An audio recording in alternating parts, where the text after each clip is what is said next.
Dentro de los variados grupos de personas involucradas con el fenómeno ovni están los contactados. ¿Y quiénes son? Son personas que dicen estar en contacto directo con entidades extraterrestres, recibiendo mensajes y enseñanzas de ellos. Y de inmediato viene la duda. ¿Son privilegiados que acceden a los extraterrestres ellos solos o son fraude que buscan engañar por motivos personales? ¿Cómo descubrir la verdad del asunto? Quédense hasta el final que aprenderemos algunas herramientas para analizarlos.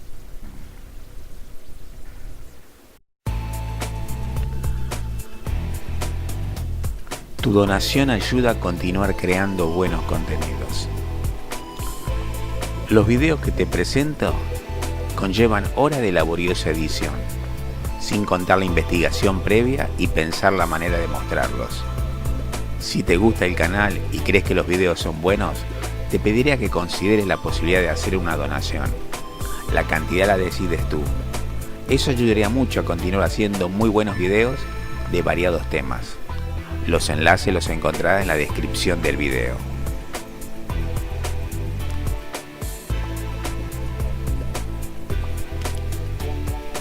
Quiero pedirte unas cosas. Si te gustó el video, dame like. Si no te suscribiste, suscríbete, así recibirás aviso de los próximos videos que se irán subiendo. Si te agrada el contenido del canal, compártelo con amigos, familiares, colegas, vecinos, conocidos, así más personas podrán disfrutar de él. Y, por encima de todo, dejen sus comentarios. Nada me daría más placer.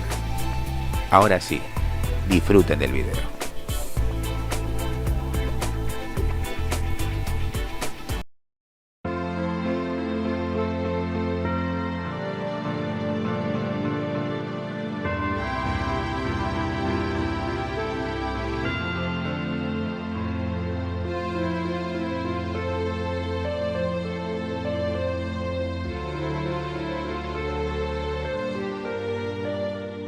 ¿Qué tal? ¿Cómo están ustedes?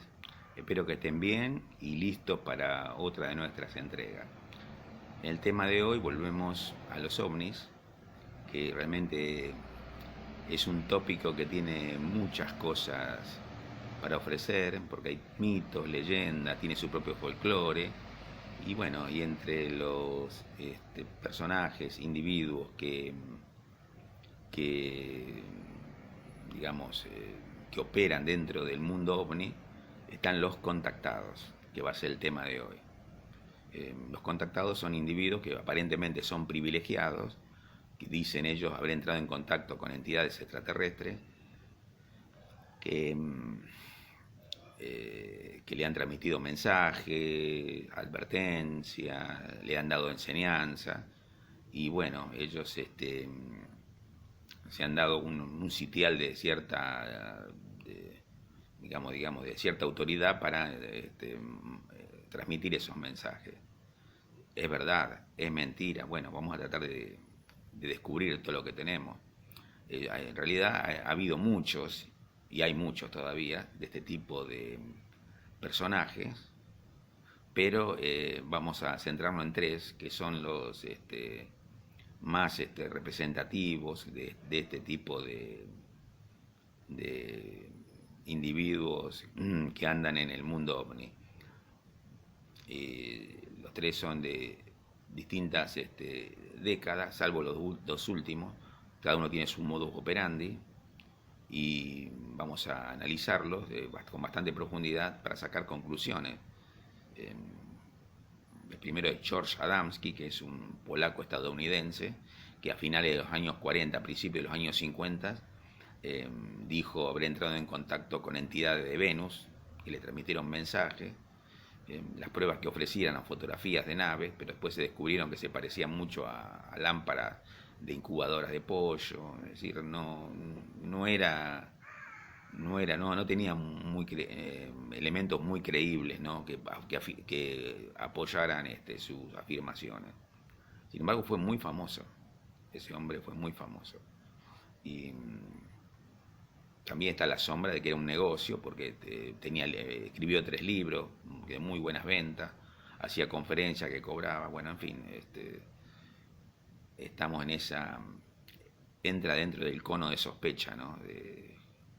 que siempre se piensa en estos individuos que realmente encontraron la manera de ganar dinero con una puesta en escena sobre los ovnis, encontraron, digamos, un nicho económico dentro del tema ovni. Después tenemos a Sixto Pascual, peruano, también. Este avanzó un poco más porque ha invitado a la prensa internacional a avistamientos de ovnis en algunos lugares del Perú, México, en fin. Pero solamente se ven luces en el cielo, nadie vio una nave descender ni un ser extraterrestre acercarse a las personas que lo observaban. Eso, digamos, no es una prueba concluyente, solamente vemos cosas en el cielo, movimientos, luces, en fin. No digamos que sea una prueba concluyente. También ha escrito como 20 libros de buena venta, porque hay una demanda para esto. Y da conferencias también, en fin. No, hasta ahora no han dado pruebas concluyentes sobre esos contactos. Y el último es un suizo de habla alemana, Billy Meyer, que fue más lejos que todos. Ha presentado pruebas, muchas parecen ser prefabricadas, pero es el que hizo, digamos, más. También este hombre dice haber encontrado en contacto con seres que vienen de las Pléyades, y sobre todo con una mujer que era el contacto extraterrestre llamada Semjase. Y bueno, ha mostrado las fotografías más nítidas que se han visto de ovnis, filmaciones de los movimientos de los ovnis, en fin, ha presentado aleaciones extrañas de metales, de naves, según ellos, de naves extraterrestres, y bueno, y fotografías de tripulantes de estas naves. Pero acá se descubrió un engaño. Después se dieron cuenta que eran chicas coristas de un programa de Dean Martin, de la finales de la década del 60. Y bueno, ya entra en el cono de sombra, pero me sonrío porque es el más caradura de todos. Este intentó tapar todos los agujeros que los otros dejaron abiertos para ser más creído, pero bueno, es que con más inventiva de todos de los tres que hasta ahora vimos. Yo me guardo la opinión personal con respecto a este tema y les dejo a ustedes el video, véanlo hasta el final y saquen sus propias conclusiones, porque es bueno conocer a estos individuos, ¿no? Para no ser engañados por ellos, porque ponen, si son mentiras, ponen un cono de duda con respecto al fenómeno ovni, que puede ser perfectamente real, ¿no? Algo pasa en los cielos, eso seguro. Pero estos individuos por ahí se aprovechan de esos fenómenos extraños para hacer sus negocios. Así que lo dejo, disfrútenlo y, como siempre, saquen sus propias conclusiones. Nos vemos en un próximo video y, como siempre, apoyen al canal en todo lo que puedan. Van a seguir viniendo buenos videos, sobre todo vamos a tener mucho material para reflexionar. Que la pasen bien y nos vemos pronto. Chao, gracias.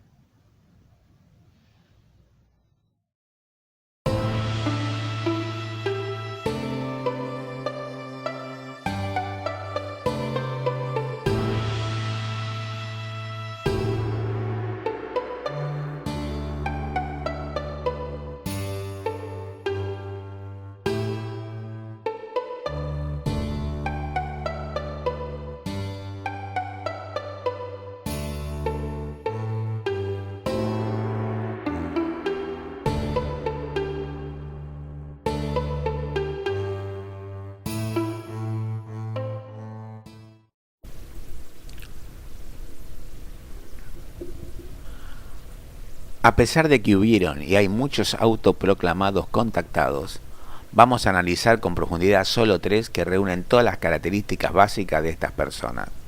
Los tres muy carismáticos y con muchos seguidores. Sus mensajes y enseñanzas son similares y han escrito varios libros sobre sus supuestas experiencias con los extraterrestres. Comenzamos con el polaco estadounidense George Adamski, que a finales de los años 40 y principios de los 50 del siglo XX comenzó su carrera que duró hasta su muerte. George Adamski, nacido el 17 de abril de 1891 y fallecido el 23 de abril de 1965, fue un ciudadano estadounidense de origen polaco ampliamente conocido en círculos ufológicos y en cierto grado en la cultura popular, después de afirmar haber fotografiado platillos volantes de otros planetas, conocer a sus ocupantes describiéndolos como alienígenas de tipo nórdico, amistosos hermanos del espacio y volar con ellos la Luna y otros planetas. Fue el primero y más famoso de los conocidos como contactados de los años 50. Adamski se autoproclamaba filósofo, profesor, estudiante e investigador de platillos, aunque la mayoría de los investigadores concluyeron que sus reclamaciones eran un elaborado bulo y que el mismo Adamski era un estafador. Adamski publicó 3 libros que describen sus encuentros con alienígenas nórdicos y sus viajes con ellos a bordo de sus naves espaciales. Los platillos han aterrizado, coescrito con Desmond Leslie en 1953, Dentro de las naves espaciales en 1955 y El adiós de los platos voladores en 1961. Los 2 primeros libros fueron bestsellers. Para 1960 habían vendido entre ambos 200.000 copias. Veamos unas notas biográficas. Adamski nació en Bromberg, entonces en el Imperio Alemán y hoy Widoczk, en Polonia. Era uno de los 5 hijos nacidos del matrimonio de polacos étnicos Józef y Franziska Adamski. Cuando tenía 2 años, su familia emigró a los Estados Unidos y se instalaron en la ciudad de Nueva York. De 1913 a 1916, empezando la edad de 22 años, fue soldado en el 13 Regimiento de Caballería de Estados Unidos, Tropa K, luchando en la frontera mexicana durante la expedición contra Pancho Villa. En 1917 se casó con Mary Shimbersky. Ella moriría en 1954, no tuvieron hijos. El matrimonio Adamski se trasladó al oeste y él trabajó sucesivamente en el mantenimiento del Parque Nacional de Yellowstone, en el molino de harina de Oregon y en una fábrica de cemento en California. Para 1930, Adamski era una figura menor en la escena ocultista californiana, enseñando su mezcla personal de cristianismo y religiones orientales, la cual llamaba cristianismo progresivo universal y ley universal. A principios de los años 1930, mientras vivía en Laguna Beach, Adamski fundó la Orden Real del Tíbet, cuyas reuniones se celebraban en el Templo de la Filosofía Científica. Adamski ejercía como filósofo y profesor en el templo. La Orden Real del Tíbet obtuvo una licencia del gobierno para hacer vino para propósito religioso durante la ley seca. Adamski es citado diciendo: hice el suficiente vino para todo el sur de California. Estaba haciendo una fortuna. Aún así, el fin de la prohibición también marcó el declive de su provechoso negocio de producción encubierta de vino. Y Adamski más tarde dijo a 2 amigos que fue después que tuvo que meterse en esta porquería de los platillos volantes. En 1940, Adamski, su esposa y algunos amigos cercanos se instalaron en un rancho cerca del Monte Palomar, donde dedicaron su tiempo a estudiar religión, filosofía y agricultura. En 1944, financiados por las donaciones de Alice K. Wells, una estudiante de Adamski, adquirieron 20 acres, 8,1 hectáreas de tierra en la base del monte, donde construyeron una casa nueva, un camping llamado Palomar Gardens y un pequeño restaurante llamado Palomar Gardens Café. En el camping y restaurante, Adamski a menudo daba conferencias sobre religión y filosofía orientales, a veces hasta tarde en la noche, a alumnos, admiradores y turistas. También construyó un observatorio de madera en el camping para albergar su telescopio de 6 pulgadas. Y visitantes y turistas del Monte Palomar a menudo recibían la impresión inexacta de que Adamski era un astrónomo conectado al famoso observatorio astronómico de Monte Palomar, ubicado en la cumbre de la montaña. Adamski no corregía esa falsa impresión, excepto que fuera presionado a eso. A pesar de ser llamado con frecuencia profesor Adamski por sus admiradores y seguidores, no poseía ninguna licenciatura o pregrado de ninguna universidad o colegio acreditado, y de hecho solo cursó escuela primaria. En 1949, Adamski empezó a dar sus primeras conferencias sobre ovnis a grupos cívicos y otras organizaciones en California del Sur, pidiendo y cobrando por esas conferencias. En ella hizo reclamaciones fantásticas, como que el gobierno y la ciencia habían establecido la existencia de ovnis al rastrear mediante radar una nave espacial de 700 pies de largo en el lado oculto de la Luna, que la ciencia ahora sabe que todos los planetas en el sistema solar están habitados. O fotos de Marte tomadas del observatorio de Monte Palomar han probado que los canales de Marte son artificiales, construidos por una inteligencia mucho más grande que la de cualquier hombre de la Tierra. Aún así, como un historiador ovni ha notado, incluso a principios de los años 50, las afirmaciones de Adamski sobre las condiciones de la superficie y la habitabilidad de Venus, Marte y otros planetas del sistema solar chocaban con la evidencia científica comprobada. Los ufólogos de la corriente principal eran casi unánimemente hostiles a Adamski, sosteniendo no solo que sus historias de contacto y similares eran fraudulentas, sino que los supuestos contactados estaban haciendo que los investigadores serios de ovnis parecieran ridículos. El 29 de mayo de 1950, Adamski tomó una fotografía de lo que supuestamente eran 6 objetos no identificados en el cielo, los cuales parecían volar en formación. Esa misma fotografía ovni fue representada en agosto de 1978 en un sello de correos conmemorativo emitido por la Nación Insular de Granada para marcar el año de los ovnis. Orton y los contactos.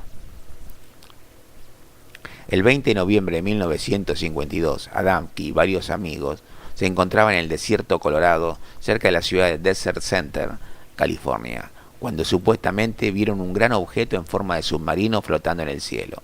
Creyendo que el navío le buscaba, se dice que Adamski dejó a sus amigos y partió andando solo por la carretera principal. Poco después, según Adamski, una nave exploradora menor hecha de un tipo de metal translúcido aterrizó cerca de él, y su piloto, un venusiano llamado Orton, desembarcó y le buscó afuera. Adamski afirmó que las otras personas que estaban con él también vieron la nave venusiana, y casi todos más tarde declararon haber podido ver a Adamski reuniéndose con alguien en el desierto, aunque a una distancia considerable. Adamski describió a Orton como un humanoide de estatura media con cabello rubio largo y la piel bronceada que llevaba zapatos marrón rojizo. Aún así, Adamski añadió que sus pantalones no eran como los míos. Adamski dijo que Orton se comunicó con él vía telepatía y mediante señales manuales. Durante la conversación, Orton supuestamente advirtió de los peligros de la guerra nuclear, y Adamski más tarde escribió que la presencia de este habitante de Venus era como un abrazo tibio y de gran amor y comprensiva cordura. Adamski reclamó que Orton había rechazado dejarse fotografiar, y en cambio había preguntado a Adamski si le entregaba una placa fotográfica, asegurando que se la entregó a Orton. George Hunt Williamson, un contactado y asociado de Adamski, también aseguró después de que Orton se fuera, fue capaz de tomar moldes de yeso de las huellas de los zapatos del alienígena. Las impresiones de las suelas contendrían símbolos misteriosos, lo cual Adamski dijo que era un mensaje de Orton. Orton le habría dicho que regresaría para devolver la placa fotográfica el 13 de diciembre de 1952. Cuando Adamski la recogió, aseguró que haber encontrado en ella más símbolos extraños. Fue durante este segundo encuentro que Adamski tomó una fotografía ahora famosa de la nave exploradora venusiana de Orton, donde desde su telescopio de 6 pulgadas, el excéntrico anglo-irlandés Desmond Leslie inició una correspondencia con Adamski. Necesitado de dinero y con ganas de crear un bestseller, Leslie había escrito un manuscrito sobre la visita a la Tierra de alienígenas. Su génesis había sido la lectura de la biblioteca de un amigo por parte de Leslie, de una copia del libro de 1896, La historia de Atlantis y la perdida Lemuria, por William Scott Elliot. Adamski le envió a Leslie una carta explicándole su supuesto contacto con Orton y fotos. Leslie combinó las dos obras en el libro coautorizado de 1953, Los platillos volantes han aterrizado. Al año siguiente, Leslie visitó a Adamski en California y aseguró haber visto varios ovnis con él. Leslie describió uno de ellos en una carta enviada a su esposa mientras se encontraba en San Diego. Una hermosa nave dorada en la puesta del sol, pero más brillante que la puesta del sol. Lentamente se desvaneció, la forma en que lo hacen. Este primer libro proclamaba que alienígenas nórdicos procedentes de Venus y otros planetas del sistema solar visitaban rutinariamente la Tierra. Según el libro, Orton y otros alienígenas estaban preocupados de que las pruebas nucleares de la atmósfera de la Tierra mataría toda la vida terrestre. propagarían la radiación en el espacio y contaminarían otros planetas. Adamski afirmó que los alienígenas nórdicos veneraban un creador de todo, pero que nosotros en la Tierra sabemos muy poco sobre este creador. Nuestra comprensión es superficial. En su libro de 1955, Dentro de las naves espaciales, Adamski afirmó que Orton había arreglado para que él realizara su viaje para ver el sistema solar, incluyendo el planeta Venus. Afirmó que en el otro viaje conoció al filósofo anciano de la gente del espacio, de 1000 años de edad, llamado el Maestro. Adamski dijo que conversó con él sobre filosofía, religión y el sitio de la Tierra en el universo. Adamski dijo que supo que había sido seleccionado por los alienígenas nórdicos para traer su mensaje de paz a las personas de la Tierra y que otros humanos a lo largo de la historia también habían servido como sus mensajeros, incluyendo Jesucristo. Adamski afirmó, además, que los alienígenas vivían pacíficamente en su base de la Tierra y que se había reunido con ellos en bares y restaurantes del sur de California. Las historias de Adamski animaron a otras personas para reclamar sus propias experiencias de contacto y viajes interplanetarios con los amistosos hermanos de la Tierra, incluyendo figuras como Howard Menger, Daniel Fry, George Van Tessel y Truma Beturum. El mensaje de Adamski y sus amigos contactados era que en todos los otros planetas del sistema solar habitaban esos seres de angelical belleza andrógina, espiritualmente más evolucionados y más allá de los problemas cotidianos terrestres. El lector de Dentro de las naves espaciales se introduce en un mundo perfecto, el que uno desearía en la Tierra. A través de libros, conferencias y convenciones, particularmente la convención anual UFO de Giant Rock en California, el movimiento de los contactados crecería a mediados de los años 50. Aún así, Adamski continuaba siendo el más prominente e influyente de los contactados. La carta falsa de Strait. En 1957, Adamski recibió una carta firmada por R. E. Strait, presunto representante del Comité de Intercambio Cultural del Ministerio de Asuntos Exteriores de Estados Unidos.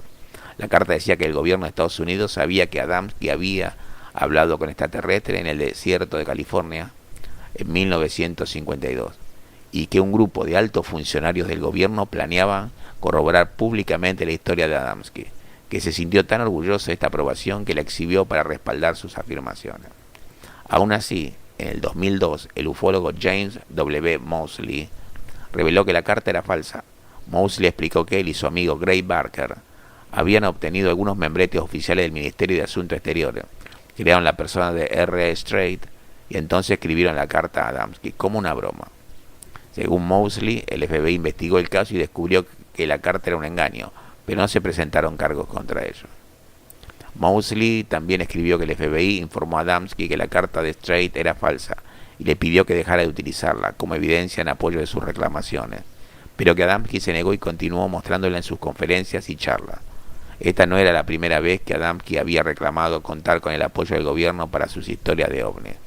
En 1953 dijo en una reunión del Club de Leones de Corona, California, que su material había sido aprobado por la Agencia Federal de Investigación y la Inteligencia de la Fuerza Aérea. Cuando el FBI se enteró de las reclamaciones de Adamski, enviaron a 3 agentes para hablar con él. Negó haber declarado que el FBI o las inteligencias de la Fuerza Aérea apoyaran sus reclamaciones, aunque sus comentarios fueron publicados en un periódico local, The Riverside Enterprise, y aceptó firmar una carta en la que declaraba que entendía las implicaciones de hacer reclamaciones falsas y que el FBI no aprobó las reclamaciones de individuos. Los 3 agentes del FBI también firmaron la carta y una copia fue entregada a Adamski. Sin embargo, unos meses más tarde, Adamski dijo a un entrevistador que había sido autorizado por el FBI y mostró la carta como prueba. Cuando Los Angeles Better Business Bureau se quejó, más agentes del FBI fueron enviados para recuperar la copia de la carta de Adamski. Leyeron el acta de disturbios contra él y le advirtieron que se tomarían medidas legales si continuaba, reclamando obtener apoyo del FBI o del gobierno a sus historias. Adamski más tarde dijo que el FBI le había advertido que se callara. Reunión con la reina Juliana de los Países Bajos. En mayo de 1959, el director de la Sociedad Holandesa de Objetos Voladores No Identificados le dijo a Adamski que se había sido contactado por oficiales del Palacio de la Reina Juliana de los Países Bajos, informándole que a la reina le gustaría recibirle. Adamski informó a un diario de Londres sobre la invitación, lo cual incitó a la corte y gabinete a pedir que la reina cancelara esa audiencia privada con Adamski. Pero la reina continuó adelante con la audiencia, asegurando: una anfitriona no puede cerrar de golpe la puerta en la cara de sus huéspedes. Después de la audiencia de Ámsterdam, el presidente de la Asociación Aeronáutica Holandesa, Cornelis Kolff, dijo: la reina mostró un interés extraordinario en todo el tema. El jefe de gabinete de la Real Fuerza Aérea de los Países Bajos, el teniente general Aje Kapper, dijo que el hombre es un caso patológico. Servicios de noticias por cable como United Press International y Reuters distribuyeron informe de la reunión a periódicos de todo el mundo. Últimos años. En 1962, Adamski anunció que asistiría a una conferencia interplanetaria que se celebraría en el planeta Saturno. En 1963, Adamski reclamó haber tenido una audiencia secreta con el Papa Juan XXIII, que había recibido una medalla de honor de su santidad. Aún así, los escépticos notaron que la medalla era en realidad un recuerdo turístico común hecho por una compañía de Milán, Italia, y que Adamski lo mostró a sus amigos en una caja de plástico barata, tal como se vendía en las tiendas para turistas de Roma. Adamski dijo que se había reunido con el Papa a petición de los extraterrestres, con el que supuestamente estaba en contacto, para pedir un acuerdo final del Papa debido a su decisión de no comunicarse directamente con ningún extraterrestre, y también para ofrecerle una sustancia líquida para salvarle de la enteritis gástrica que sufría, la cual más tarde se convertiría en peritonitis aguda. El 23 de abril de 1965, a los 74 años, Adamski murió de un ataque al corazón, después de dar una conferencia ovni en Maryland. Está enterrado en el Cementerio Nacional de Arlington como veterano militar. Investigaciones y críticas. Durante décadas, numerosos escépticos y críticos han investigado las afirmaciones de Adamski. Los alienígenas de Adamski reclamaba haber conocido en los años 50 fueron descritos por él como seres humanos de otro mundo, normalmente humanoides de piel clara y rubio, que más tarde serían calificados como alienígenas nórdicos, debido a su parecido con los humanos noreuropeos. Adamski aseguraba en sus libros que estos humanos alienígenas provenían de Venus, Marte y otros planetas del sistema solar. Aún así, ninguno de los planetas mencionados es capaz de soportar vida, debido a sus extremas condiciones medioambientales. El primer alienígena que Adamski dijo haber conocido era de Venus.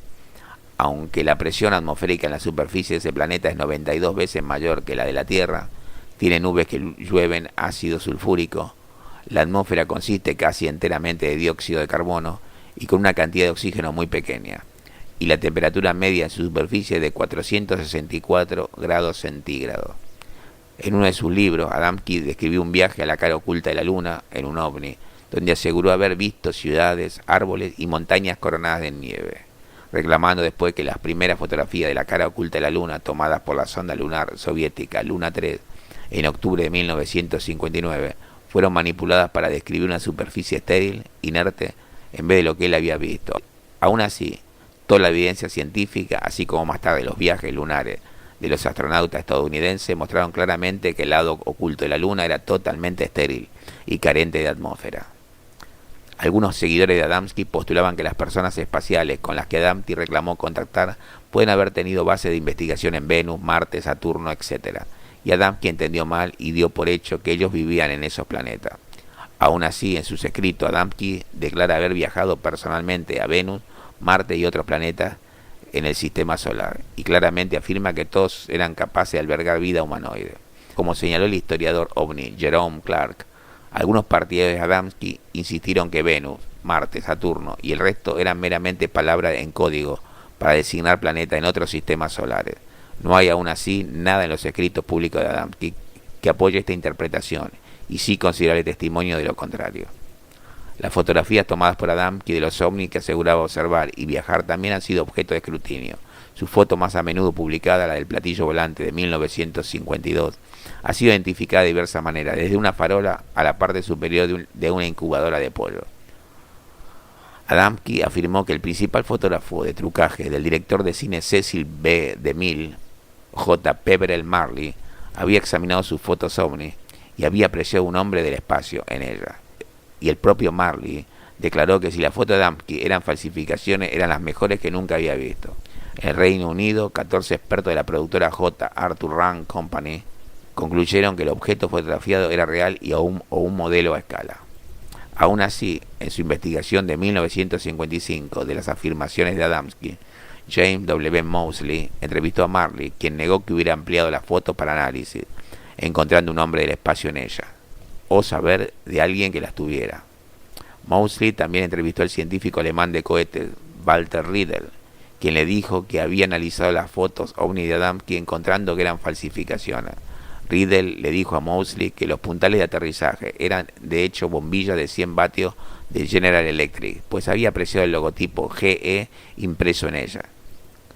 En 2012, el investigador ovni Joel Carpenter identificó un modelo de lámpara industrial habitual en los años 30 y 40 en quirófanos de hospitales e incubadoras en granja de pollo, como visualmente idéntica al platillo de Adamski. En su investigación de 1955, Moseley encontró otros defectos en la historia de Adamski. Entrevistó a muchas de las personas que Adamski reclamaba estaban con él en su primera reunión del 20 de noviembre de 1952 con Orton, y encontró que estos testigos le contradecían. Uno, Al Bailey, negó que Moseley hubiera visto un ovni en el desierto o al alienígena que Adamski describió. Gerald Baker, quien había trabajado en Palomar Garden con Adamski, le dijo a Moseley que había oído una cinta pregrabada sobre la reunión en el desierto, quién iría, etc. Varios días antes, el 20 de noviembre, informando que la reunión de Adamski con Orton era una operación planificada. Baker añadió que Adamski había intentado convencerle de no descubrir su engaño, asegurándole que podía ganar dinero cobrando por dar conferencias sobre ovnis como él hacía. Ahora sabes que la imagen ovni conectada a nuestro nombre está en el libro. Los platillos volantes han aterrizado también. Y con la gente, sabiendo que estás conectado con los platillos voladores, podrías hacerte mucho bien. Podrías dar conferencias por las tardes. Hay una demanda para esto. Te podrías apoyar en el libro como nuestro nombre. Moseley descubrió que George Hunt Williamson, otro prominente contactado y amigo de Adamski, no presenció ningún ovni ni el encuentro de Adamski con Orton, a pesar de sus declaraciones públicas reclamando que sí. Cuando Irma Baker, la esposa de Gerald Baker, lo acusó de mentir sobre el incidente, Williamson le dijo crípticamente que a veces para obtener admisión uno tiene que entrar por la puerta de atrás. En su informe sobre Adamski, Moseley escribió: creo sin duda que la narrativa de Adamski contiene bastantes defectos como para poner seriamente en duda tanto su veracidad como su sinceridad. El lector será movido a hacer una prudente reevaluación del valor del libro de Adamski. A inicio de los años 50, el capitán de la Fuerza Aérea, Edward J. Ruppel, era el jefe del proyecto Libro Azul, el grupo de la Fuerza Aérea asignado para investigar los informes ovni. En 1953, el capitán Ruppel decidió investigar las afirmaciones de Adamski. Viajó a California, a Monte Palomar, y vestido con atuendo civil, para evitar atraer la atención, asistió a una de las conferencias de Adamski ante una gran multitud en su local de Palomar Gardens Café. Ruppel concluyó que Adamski era un talentoso estafador cuyas historias ovni estaban diseñadas para ganar dinero de sus crédulos seguidores y oyentes, y comparó a Adamski con el famoso showman y empresario circense P.T. Barnum. Al describir el estilo de hablar de Adamski, Ruppel escribió: al mirar al hombre y escuchar su historia, tienes un impulso inmediato de creerle. Llevaba un mono muy gastado, pero limpio. Tenía el cabello ligeramente grisáceo y el par de ojos más honesto que he visto. Hablaba suave e ingenuamente, casi patético, dando la impresión de que las personas piensan que estoy loco, pero realmente no lo estoy. Según Ruppel, Adamski tenía un efecto persuasivo en su audiencia. De hecho, podrías haber oído la proverbial caída de un alfiler en el restaurante cuando Adamski narró su reunión con Orton de 1952. Cuando Adamski acabó su historia, Ruppel notó que muchos de sus oyentes adquirieron copia de las fotos ovni de Adamski que estaban a la venta en el restaurante. En otra conferencia dirigida por Adamski y otros contactados bien conocidos, Ruppel escribió que las personas peleaban con dinero en efectivo por oír la historia de Adamski. Ruppel creía que el trasfondo común de muchas de estas historias de los contactados es la utopía. En esos otros mundos no hay ninguna enfermedad, han aprendido cómo curar todas las enfermedades, no hay ninguna guerra, han aprendido a cómo vivir en paz, no hay ninguna pobreza, todo el mundo tiene todo lo que quiere, no hay ninguna vejez, han aprendido el secreto de la vida eterna. Demasiadas veces este tono sutil puede ser reducido a derecho de paso y ponga una donación en la alcancía. Está a punto de aprender los secretos del hombre del espacio y con un poco de dinero para llevar a cabo mi trabajo le confiaré el secreto. Según Ruppel, por 1960, las conferencias ovni de Adamski y en particular las ventas de sus 2 primeros libros le habían hecho un hombre rico. Su puesto de hamburguesa está tapiado y ahora vive en una gran casa ranchera. Va de vacaciones a México y tiene su propio personal administrativo. Sus 2 libros, Los platillos voladores han aterrizado y Dentro de las naves espaciales, han vendido 200.000 copias y han sido traducidos a todas las lenguas excepto el ruso.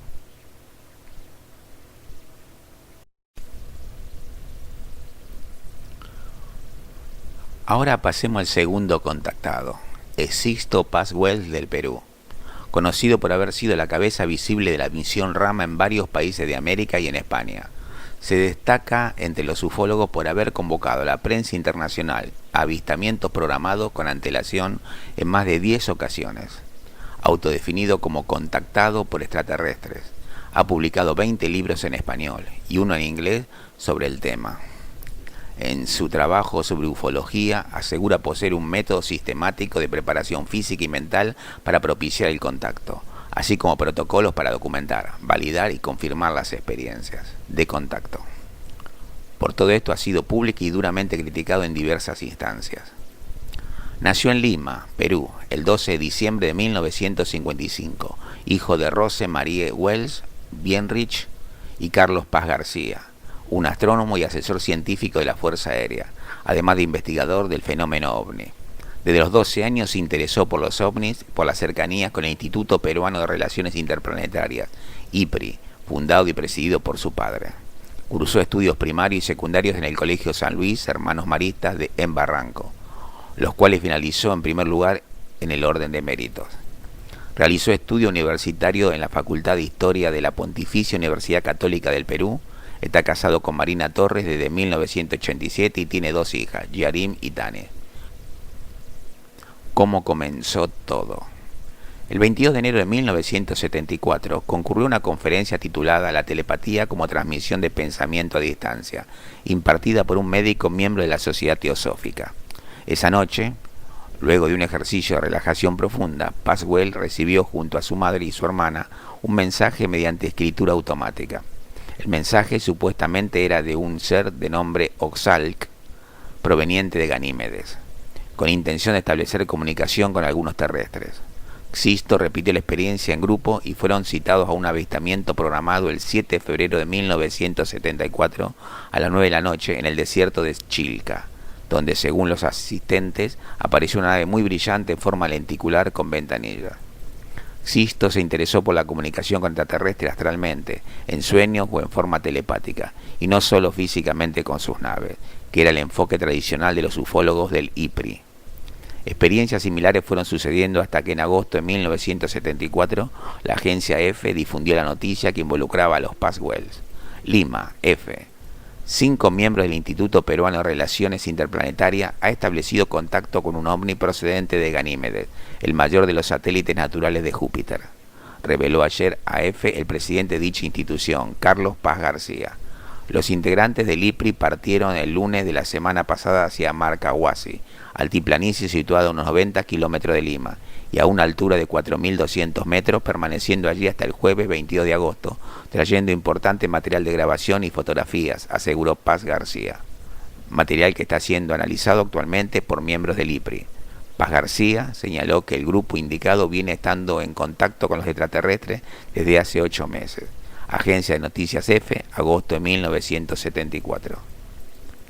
A raíz de la nota de EFE, el periodista JJ Benítez es enviado desde España para conocer la insólita experiencia de los adolescentes Paswells.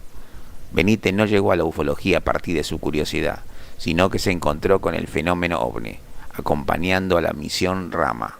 Xisto lo invita al avistamiento programado de un objeto volador no identificado junto a su hermano Charlie y a otras 7 personas en el desierto de Chilca, el 7 de septiembre de 1974. Benítez vio aparecer, como se lo había anunciado con antelación, 2 ovnis. Misión Rama. Llamado originalmente Misión Rama, el nombre obedecía a la misión que compartieron Ra, Sol, Ma, Tierra, un programa de contacto que procura transformar al ser humano en estrella, en un sol en la Tierra. Fue la organización de grupos de simpatizantes del método promovido por Paswell para contactar con lo que él llamó guías extraterrestres. A través del IPRI, Paswell se puso en contacto con la Sociedad Internacional de Realización Divina, donde aprendió yoga y técnicas de relajación, meditación y concentración profunda, que después promovería entre los grupos Rama para propiciar el contacto. A partir del evento de Chilca de septiembre de 1974, junto con su hermano Charlie y amigos cercanos al IPRI, inicia el trabajo con grupos de entusiastas en Perú, que fueron extendiendo y adoptando el nombre de Misión Rama. Fue disuelta oficialmente como organización por su fundador en 1990, aunque hay grupos que siguen funcionando independientemente. Llegó a tener presencia en varios países de América y España, donde fue reseñada como una de las 11 sectas o grupos que tienen los extraterrestres como núcleo de sus doctrinas. Sixto Paz se autodescribe como un mensajero de la paz y de la esperanza, antes que un mensajero de otros mundos. Se ha presentado en foros internacionales como Naciones Unidas y universidades como la Universidad de Columbia y la Universidad John Fitzgerald Kennedy. En otros países, la Universidad de Montreal, la Universidad Complutense de Madrid y la Universidad Autónoma de México también lo han recibido como conferenciante. Paswell viaja alrededor del mundo dando conferencias sobre sus experiencias acerca del contacto con extraterrestres. Ha visitado países de Europa, África, Oceanía y América, como Colombia, Chile, Ecuador, México, Argentina, Uruguay y Estados Unidos. Ha convocado en más de 10 oportunidades a miembros de la prensa internacional para que atestiguen, graben y fotografíen los avistamientos de luces y objetos en el cielo, que el autor afirma son dirigidas o tripuladas por seres extraterrestres que mantienen contacto telepático con él y otros miembros de sus grupos de contacto. Entre estas experiencias está la de agosto de 1997 en la playa Valparaíso, al norte de Lima, la de marzo del 2009 en el desierto de Chilca, la del 2014 también en Chilca y la del 2014 en Teotihuacán, México. Críticas. Incluso dentro de la ufología, tema que en sí mismo despierta un interés científico o académico muy limitado y esporádico, los autoproclamados contactados han sido vistos generalmente con reservas por los ufólogos serios. El astrofísico Jacques Vallée señala: ningún investigador serio ha estado muy preocupado por las afirmaciones de los contactados. En una entrevista en diciembre del 2018, el astrofísico José Massa expresó duras críticas contra Paswell. Dijo: Sixto Paz, te digo con nombre y apellido, dice él, es abducido a Ganímedes. En Ganímedes hay menos 150 grados centígrados, bajo cero. Hay objeciones muy razonables, veamos algunas. Quien afirme tener contacto con seres de otros mundos, si pretende que sea considerado con seriedad, debería al menos entregar mayor evidencia que la de su propio testimonio o el de sus discípulos. En los supuestos contactos de Sixto Paz junto a sus seguidores se observan de manera frecuente ovnis, los que son descritos como naves de procedencia extraterrestre cuya aparición siempre se encuentra a gran distancia.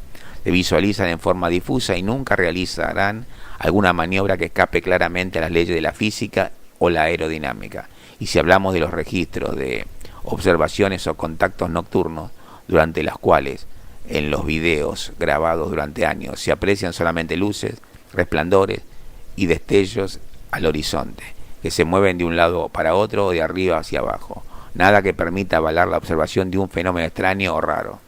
Estas imágenes, relatos y videos difícilmente pueden ser sometidas a un análisis minucioso que permita refutarla, ya que el material publicado es de baja calidad y no se encuentra en su totalidad subido en la web, debido a que el contactado solo lo exhibe en las innumerables conferencias que otorga alrededor del mundo. Se puede afirmar, eso sí, que se repite la constante de luces confusas e imprecisas, sumado a que no es viable observar ningún tipo de entidad o ser extraterrestre en estos videos. Sixto Paz insiste en que ha invitado a la prensa en 10 oportunidades para obtener una validez objetiva e indiscutible de dichos encuentros, situación que puede ser cuestionada, pues posteriormente a estas apariciones mediáticas suele promover sus charlas o seminarios pagados en el país en que se encuentra. El último contactado es Billy Meier. Eduardo Albert Meier, llamado Billy Meier, es el fundador de la comunidad FIGU, comunidad libre de intereses para la ciencia fronteriza, espirituales y estudios ufológicos. Autor de más de 45 libros y numerosos escritos de diversa índole, con un gran trasfondo espiritual que invita a la autorreflexión. Algunos títulos más conocidos son El Cáliz de la Verdad, Introducción a la meditación, el Talmud de Jamanuel y el poder de los pensamientos. Meyer afirma estar en contacto regular con una civilización extraterrestre denominada Plejaren, habitante de las Pléyades, desde los 5 años de edad, quienes en el transcurso de su vida lo formaron intensivamente en distintas áreas, haciendo énfasis en el conocimiento y la formación espiritual, el cual sería fundamental para llevar a cabo sus principales objetivos a lo largo de su vida. Meyer, a lo largo de su vida, ha viajado cubriendo más de 40 países en 12 años. Edward Albert Meyer nació el 3 de febrero de 1937, agricultor originario de la ciudad de Bulach, en las tierras bajas suizas. Meyer se afilió a la Legión extranjera francesa en su adolescencia, pero dice que pronto se marchó y volvió a su país. Posteriormente viajó alrededor del mundo, cubriendo 42 países en 12 años. El 3 de agosto de 1965 perdió su brazo izquierdo en un accidente de autobús en İskenderun, Turquía, y en 1966 conoció y se casó con una ciudadana griega, Calíope, con quien tiene 3 hijos. Durante la década de 1970 presentó como evidencia de su contacto piezas de metal de presunto origen extraterrestre, una grabación de 20 minutos de duración donde se escucha el sonido que emiten las naves espaciales denominadas Beam Ships, metraje de película con demostraciones de vuelo de las naves como fotografía de las mismas. Posteriormente, en 1984, se presenta en México 2 emisiones televisivas tituladas En el mar del universo, donde se expone el caso de Billy Meyer con los respectivos análisis de la fotografía y video analizadas en los laboratorios Design Technology en California, llevado a cabo por Neil Davis con el uso de instrumentación más sofisticada de la época. El resultado final de los estudios de análisis fueron incontrovertibles.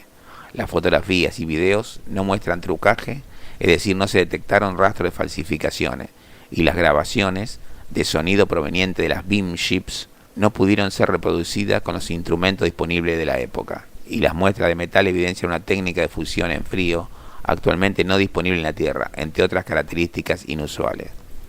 Paralelamente, las fotografías fueron publicadas en varios periódicos y revistas de todo el mundo, tales como Quick, Alemania, Blick, Suiza, Argosy, Estados Unidos, y Il Giornale dei Misteri, Italia. El 28 de enero de 1975, Meyer fundó una organización sin fines de lucro, denominada FIGU, Comunidad Libre de Intereses para la Ciencia de la Frontera, las Ciencias Espirituales y los Estudios OVNI. Construyó su sede principal en Zúrich, Suiza, bajo el nombre de Semhase Silver Star Center. La finalidad de la organización está enfocada en facilitar la difusión de información sobre todas las facetas de la verdad, pero concediendo a cada individuo el derecho a su propia opinión, así como FIGU tiene como objetivo difundir una serie de principios, recomendaciones y enseñanzas basadas en leyes universales, creativas, con el objetivo de llevar una vida íntegra y responsable. Los pilares universales son el amor, la paz, la libertad y la armonía. Sin embargo, la organización destaca en la no persecución de fines políticos, religiosos y sectarios dentro de sus enseñanzas. Asimismo, otros de sus principios son la lucha por el conocimiento, el amor, la armonía, la sabiduría y la evolución, pero no por el poder, el dinero y la riqueza. No es vive y deja vivir, sino vive y ayuda a otros a vivir. Rechazo a todo extremismo de carácter ideológico, político, religioso, así como todo fundamentalismo, terrorismo, anarquismo, dogmatismo, fanatismo y males similares o idénticos. Reportes de contactos. Los informes o reportes de contactos son diálogos transcritos de conversaciones con miembros de los Plejaren que han tenido lugar desde 1975 en varias ubicaciones geográficas, las cuales han continuado año a año durante más de 4 décadas. Estos reportes son originalmente publicados en alemán suizo a través del sitio web de FIGU.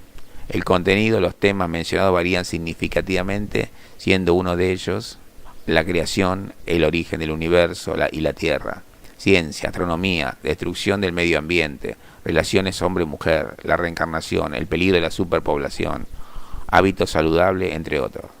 Actualmente, Meyer ha transcrito más de 800 informes de contacto presentados cronológicamente. El granjero, siempre según su relato, tendría después otro centenar de contactos en los que Semhase, su contacto extraterrestre, habría presentado a otros visitantes de las Pléyades. Esto le explicaron que intentaban controlar el desarrollo de vida en el universo, pero sin intervenir en los problemas de civilización en estado de evolución, como la terrestre. Hablaron también de los sistemas de propulsión de las naves, del universo y del tiempo que los pleyadianos medirían por acontecimiento. Entre otras cosas, la comunicación se producía telepáticamente y en ocasiones hablada, ya que los pleyadianos no hablaban únicamente suizo, sino que de acuerdo a la historia de Mayer, ellos estarían en posesión de todos los idiomas del universo. Entre los numerosos estudiosos interesados por el caso, destacó el coronel Wendell Stevens, quien se desplazó a la residencia del suizo y realizó una amplia investigación del conjunto de los sucesos. A raíz de esta investigación y con el objetivo de mostrar la realidad de sus historias, Mayer ofreció evidencias como la siguiente: la grabación de un extraño sonido, el cual correspondería al emitido por una de las naves. Los análisis los realizaron de manera independiente Robert Shellman, ingeniero de sonido de un laboratorio submarino de la Marina de Estados Unidos, y Niels Rodnegood, ingeniero y asesor electrónico, quienes quedaron ciertamente sorprendidos ante la extrañeza del audio, concluyendo que habría sido muy difícil realizar una falsificación así. Fragmento metálico supuestamente correspondiente a los que constituirían las naves pleyadianas. Se realizaron hasta 4 análisis de dichas muestras, de los cuales solo uno de ellos, el llevado a cabo por Marcel Vogel, químico de la IBM de San José, California, podrían respaldar mínimamente la procedencia, al menos insólita, de los materiales. Y es que, según el doctor Vogel, los fragmentos se componían de una extraña aleación, aunque totalmente terrestre. Las espectaculares fotografías de nítidas naves a la luz del día. Algunas de estas instantáneas fueron analizadas por el físico Niels Davis, director del laboratorio Design Technology, por Robert Nathan y Bob Post, perteneciente al laboratorio óptico de Jet Propulsion Laboratory, y por Michael Malin, doctor en ciencias planetarias y especialista en procesado de imágenes por ordenador. Ninguno de ellos pudo encontrar evidencia de fraude, como tampoco verificar la autenticidad de las imágenes. A pesar de los diversos estudios, los cuales no lograron demostrar científicamente la procedencia extraterrestre de las naves de Mayer, ni tampoco la existencia de fraude, los años han jugado en contra del supuesto contactado. Así, Carl K. Korf publicó un voluminoso trabajo en el que exponen las evidencias que colocarían a Mayer como un auténtico farsante. Korf desmenuzó todos los aspectos del caso del contactado suizo, denunciando entre otras cosas la dudosa integridad de Vogel, el único en ofrecer cierto soporte a la extrañeza de los fragmentos asociados a las naves. La ausencia de negativos originales y fotografías de primera generación para los análisis fotográficos, o la falsedad de las fotografías tomadas por Mayer durante su supuesto viaje espacio-temporal a bordo de las naves pleyadianas. Igualmente, con los años se ha demostrado la falsedad de las fotografías que, según Mayer, mostraban a 2 de las mujeres extraterrestres, Asket y Nera, las cuales eran realmente 2 artistas que aparecían en el programa televisivo de Dean Martin Show.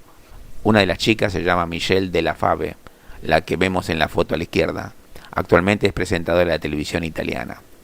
Mayer declaró varias veces que Semjase lo llevó en una de sus naves a un recorrido de 5 días por otros mundos, e incluso retrocedieron en el tiempo, llegando a la era jurásica, y como prueba mostró una foto de lo que parecía un pterodáctilo en vuelo y cazando. Resulta que tras una supuesta investigación profunda realizada por un grupo de expertos suizos en el campo de la ufología, se dijo haber encontrado en una de las habitaciones de la casa de Mayer un libro de historia natural, donde se veía justo la misma imagen. En esa misma investigación se dice que se encontró una réplica idéntica de una de las naves en el granero de la granja de Mayer. A esto Edward afirmó que él lo había hecho para que los niños jugaran. Ante alguno de estos descubrimientos, el autoproclamado contactado suizo ha aceptado dicho fraude, pero alegando que todos son maniobras de intoxicación perpetradas por los hombres de negro. Además, a lo largo de los años, Mayer ha reunido un numeroso grupo de seguidores, concentrando alrededor de su organización Figur, lo que ha hecho aumentar las comparaciones de su movimiento contactista con la secta. Lo cierto es que la mayoría de los ufólogos han ido retirando su apoyo al caso Mayer, a pesar de que todavía existen algunos estudiosos que mencionan la ausencia de fraude, demostrando en varias fotografías o la existencia de testigos secundarios en algunos avistamientos, como prueba de su contacto con los seres pleyadianos. Como reflexión final, digamos que los motivos que tiene una persona o un grupo de personas para elaborar un fraude son varios. Sin embargo, La razón más común es el tratar de obtener dinero a costa de la credibilidad e ingenuidad de la gente. La repercusión directa de esto es el desprestigio del fenómeno en cuestión. Otro motivo es la búsqueda de fama y reconocimiento, en los que caen incluso algunos testigos reales, que cuando sienten que sus 15 minutos de fama acabaron, se inventan historias y falsas evidencias para seguir vigente ante las cámaras o en las publicaciones. Y esto es todo, amigos. Me parece que los contactados deberían mostrar pruebas más concluyentes para ser creídos.